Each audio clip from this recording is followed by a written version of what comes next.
For the most part, I think it's good. Okay. It's supple. It's controlled enough. In the first and second rows, with all MPVs, we see this again and again. If there's not enough control, the further back you go in terms of the rows, the worse it'll get. Yeah. Right? So if it's terrible, it'll be not good in the second row also.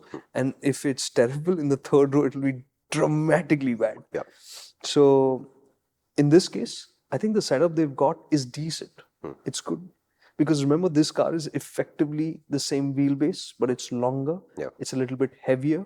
And to me, this is one of the things that we asked. Have you changed the suspension tune from the E6 to this? Because to me, this feels a little bit on the softer side. Okay. I would have liked it to be firmer. Because what happened was, when I sat in the front, I could feel a little bit of bounciness at the rear, and I thought it would be bad. But when I got into the second row, it was fine. Okay. You can feel a little bit of the movement, that softness is there. But in the third row, it's more pronounced. Again, it's not, I thought it would be bad, it wasn't. But it's designed for children, right?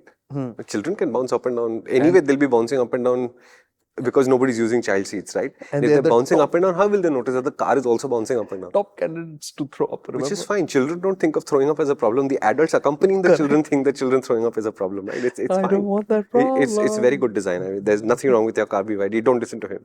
So yeah, not a problem. But again, my only thought in this is, long distances, I would want the tune to be different. But that's what the seat back pocket is for. It's for the plastic you bag. The stick bag there. Huh? So overall, I keep coming back to the idea that this car is more of a family sedan and a runabout. It can be your family car, which is a do-it-all, primarily city, and for occasional weekend trips and all. It'll be great. It will give you the flexibility and the convenience. You know, if you're not traveling 5 up, 6 up, you've got great luggage space. And as a regular family car, you go with the bench version, this kind of practicality you're not going to get. Right? And the main thing again with this car was its electric architecture. The performance side, okay, not wow, but completely capable. No question of not being able to use it in different environments. But the range, we started off at 99%, and it was showing that we'll do 500 kilometers. Okay. We wrapped up the day with it indicating about 59%. And we had done 140 kilometers. So instead of 200, we used 140. That was basically it. Right. But that was with us doing all the kind of things that you Yeah, it's testing. It's not actual driving. I did hard acceleration again and again. Yeah. I was doing some of the cornering stuff also to see how it would behave. And of course, trying to see how brisk it was on the highway. So all kinds of heavier use. Correct. Scenarios. If you have children in the third row, you would not drive like this. So the range aspect of it, like literally, I know. So it's literally the car and EV where you're going to be like, khatam hi nahi honda. Correct. That scenario. Yeah, nice. Which is awesome. Yeah. Usability wise, fantastic. That is the core beauty of their products, I feel. And you can see the difference between the Seal and this. The Seal also had great range and good amount of predictability for a high performance machine. There you would see the job was different. Yes, was higher, not as on point as the eMAX 7. But that's fine. That's also because the variation in performance would be over a larger spectrum, right? Yeah. In that, when you shifted to sport mode or something with that dual motor setup, it's explosive, which is not the case here. Correct. So that part of this car still makes it beautiful. Nice. Like if that kind of predictability was there for in the mass market space, it would be a game changer, right? So that still remains the beauty of this car. They have made it more premium. It certainly feels more lavish because of all the changes on the inside. The overall experience in terms of an MPV is not quite on point. It's more car-like, I'm going to say that, rather than MPV-like. And that's because to do with the height of the seats. So MPV is more or less private vehicle. Huh? Yeah, more or less private. And we've discussed this in one of the other ones where we said that, you know, most vehicles which claim to be MPVs are truly just 7-seaters. they're not really MPVs. Correct. To be an MPV, You have to be able to put a motorcycle in it.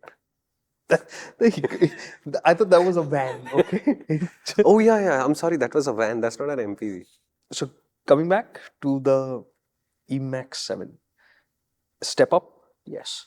Fundamentally, is it a step up in what was their strong point? No. They've held on to their strengths, improved everything else, and given you a more powerful proposition in two parts, the low and the high. One of them is called premium, the other is called exclusive. We can't tell which one is which. The graphics will tell you because then we can refer to the screen. Shall I do the quick summary? No. So there's one more point that I want to bring up. And that's the Windsor. If the third row is not important to you, and if you're thinking of this as a city vehicle, that at 16 lakh rupees, that has a much smaller range. It doesn't have as much performance. Sure. And it doesn't have a third row. But I can see how things are heating up now. Because you can see that because the Windsor's second row is far more spacious. Yeah, you said. Far more spacious. Yeah. And I'm saying 16 lakhs is its no BAL price, right? And if you add the BAL thing, it is 3.5 more, right? If you add BAL, it's cheaper, huh? No, as in if you buy the battery outright, then it is 16 lakhs. Then it is 16 lakhs. Yeah. Otherwise, it'll be 13.5 lakhs or something, or 13 lakhs, right? So it's so much cheaper. So as a 5-seater, that would be plenty good. Which is why I think the E6 also had to make this jump to the eMAX 7. Got it. Because there is going to be so much change in the space, and we've discussed this about the EV space is going to see a lot of disruption, and these are the value sets that will keep changing. So I think this promise of 500 kilometers that you could get from the eMAX 7 is its core promise. Got it. And it's a beautiful one. But the compromise for that is that at 30 lakh rupees, it's not going to be as lavish or as MPV as you would have wanted. Fair enough. No, but also I think the Windsor is assembled here. They do basic assembly. Basic assembly here, so there'll be a tax cut from that. Yeah. Whereas I don't think BYD is able to do that at all. When they were trying to, the Indian government said you're not investing in our country or something like that. So they're stuck with a more or less CB operation, if I'm not mistaken. Which is why also, strangely enough, they don't sell a lot of seals, but there is a waiting list for the seal anyway. And I'm expecting that if this car is good, it sounds like it, then this car will also not sell in very large numbers, but there will be a waiting list for it anyway. And I'm hopeful. Indications are that Auto Expo, which will be Jan-Feb. Is it still called Auto Expo? It's called the Delhi Mobility, India Mobility, whatever something. It's called. Okay. And now it's become annual. Oh, yeah. It's in that. Mobility Expo, isn't it? I think it's Bharat Mobility Expo. You were right. Correct. Bharat Mobility Expo. In that, BYD will be bringing some more stuff. Got it. So I think they're looking to go more mass. And if they bring this, even if it is with this simplicity of, let's say, like I was talking the plastics and stuff like that, and the instrument cluster not being as cool and all, it's fine. If they bring fundamentally that core proposition of predictability of EVs becoming normal and the range anxiety being taken out of the equation, there will be an unlock for them. And they have a whole bunch of small cars as well, which they've launched internationally, which are very, like, you've heard of the Dolphin. I told you to bring your Dolphin. Yeah, they do have a Dolphin. I told you to bring your Dolphin before there was a Dolphin at BYD. So the Dolphin is one, they've launched one even under that now. What is it called? The porpoise? I've forgotten the name, but there's one smaller. I'll put the name up as well. It's an animal, right? They're all like the sea lion and all that kind of names they have. They are looking to get more aggressive with the Indian market, and I hope they do, because there is a fundamental proposition that they bring which is very valuable. Good.